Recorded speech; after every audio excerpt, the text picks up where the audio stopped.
We begin in San Leon, where they're trying to reach a kayaker who is apparently in trouble on Dickinson Bayou. ABC 13 reporter TJ Parker live now just off Highway 146 with the latest. TJ?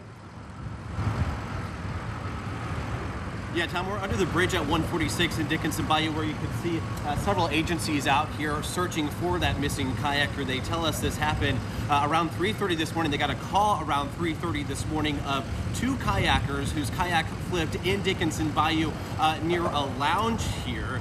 And they say the Coast Guard actually went in and had to rescue one of those kayakers via helicopter. That kayaker was taken to an area hospital with an unknown condition at this time. But right now they are looking for that second kayaker in the water here. They're focusing on Dickinson Bayou near the mouth of Galveston Bay. There are several agencies out here looking for that kayaker.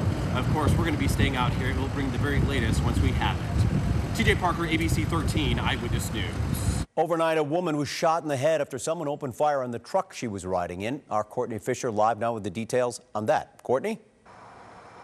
Tom, good morning. This is Mohawk Lane. This is where it happened, right off the East X freeway, a pretty quiet neighborhood. The couple says somebody was following them and then started firing. Take a look at the photos that some of the investigators tweeted out overnight. You can see the window shatter. That's the driver's seat. The husband was the one driving. He was shot in the lower half of his body. His wife next to him in the passenger seat. She was the one shot in the head, in critical condition right now. He's doing a little bit better, but also in the hospital. The couple told the person following them was in a dark brown or reddish SUV, but they did not get a good look at the shooter, so we have no description of that person. Investigators are looking for surveillance video, so they say if you live in this neighborhood around Mohawk Lane in Northeast Harris County and have video, they want to see it. For now, reporting live, Courtney Fisher, ABC 13 Eyewitness News. Thanks, Courtney. Right now, the first direct deposits from the stimulus package you paid for are going into Americans' bank accounts.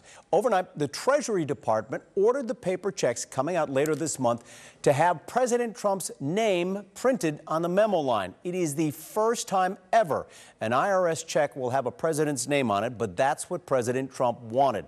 And the checks will now be delayed by a few days because they have to print the president's name on them.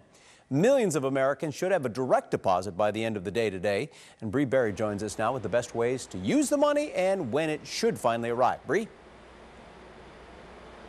Tom, the Treasury Department says about 80 million Americans should expect to see that deposit made into their direct accounts by the end of this week. Now, we want to pull this up for you. There is something we're going to talk about in the next few minutes in my story called the Get My Payment tool that the IRS is launching. Originally, they had said it would not be up until Friday. It is posted on the IRS website. Now, what I'm getting some feedback from people is that for some people, they can enter their information and be able to track their payment. Others, it's not quite processing yet. So if you do go to put your information, the best advice we can give you right now is just keep checking back if you're one of those people it's not working for. It might be fully launched on Friday, although the website is up, as you can see. But there are still some questions about how do you spend that money once you get it. This is what you need to know.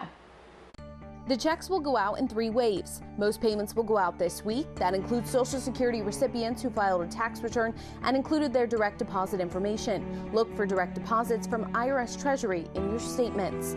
The second wave will go to Social Security recipients who did not file in 2018 or 2019 and receive their benefits through direct deposit. The final wave will happen in late April or early May. The IRS will mail paper checks. Haven't received your check by Friday? The IRS is launching a tracking tool called Get My Payment by the 17th. You can choose if you want to receive your check by direct deposit or by mail. Just remember, direct deposit will always be much faster. Once you receive your check, how should you spend it? Well, if you've lost your job, financial experts say it's simple. Cover your necessities like food and rent. If you still have a job, experts say the 3 best ways to spend your check are to fill your rainy day fund. We don't know how long this will last, and you shouldn't expect another check. Your rainy day fund should cover 3 to 6 months of your expenses. Then pay down your debts, particularly credit card debt. Even if you only make a minimum payment, that will keep your credit score in good standing. Wait on those student loan debt payments. The other 2 are good? Well, then you should invest while equities are low. Or if you can afford it, donate your money to those in need. So if you're someone who owes money to the IRS, your check will not be reduced. We did talk to an accountant who says there's only one thing that can stop you from getting that money. If by chance you happen to have IRS money or are on an installment agreement, you will still get this stimulus payment based as long as you're still, qualified under the income rules. They will not take it. The only way they'll take it is if you owe back child support. That is still the case. Now remember, these stimulus checks are not taxable income, so you're not expected to pay it back. There's a lot of scams going on right now, Tom. We both talked about it, where one of the things they're doing is trying to scare you into paying that money back. Just go on the IRS website if you have any questions. They have a lot of information up there for you, but don't fall for these scams. Yeah, absolutely. And our ABC13 team has been looking into some of the scams, like weird things you may get in the mail. Something in the mail just doesn't add up. Don't buy it.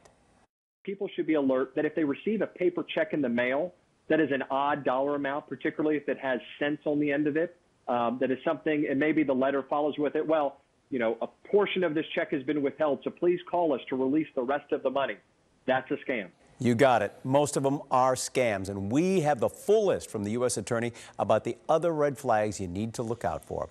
And two Texas City kids wanted to give back to other kids. 12-year-old Emily and 10-year-old TJ were going to donate dozens of books they collected, but with most libraries closed, they are leaving the books at local parks for other children to read.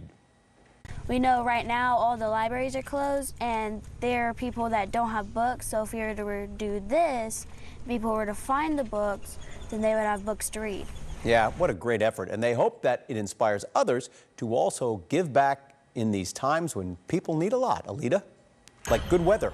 Yes, and it continues to give. Temperatures this morning in the 40s will warm this afternoon in the low 70s. Lots of sunshine. We've got a couple more beautiful days before we start to see that weather pattern starting to change. This afternoon, look for temperatures in the upper 60s north of I-10, low 70s from Houston southward. Bay City today, 73 degrees, including Angleton. Another chilly start to the morning on Thursday, but those temperature readings will be going up as those winds will be veering more out of the south and east. This afternoon, all of the Lone Star State will be dealing with a mix of sun and clouds, a little bit windier up toward the Panhandle area, where tomorrow temperatures will go from the 60s to the 70s. We'll jump back up in the mid to upper 70s, and then by Friday, we're talking highs in the low 80s with increasing clouds, increasing humidity, but we'll hold off on some rain showers and storms until the weekend. A 60% chance of those thunderstorms across our area, with rainfall totals between a half an inch to an inch over the next 7 days. Here's a look at your 10-day forecast. So we've got another chance for some storms Saturday and Sunday. Then eventually some cooler air arrives, not quite as chilly as this last drop in temperatures, but still refreshing as we get a drop in the humidity. And then our next chance for storms will arrive about a week from now. All right. Thanks, Alita. And that's all the time we have for the news this morning. Hope you have a great Wednesday.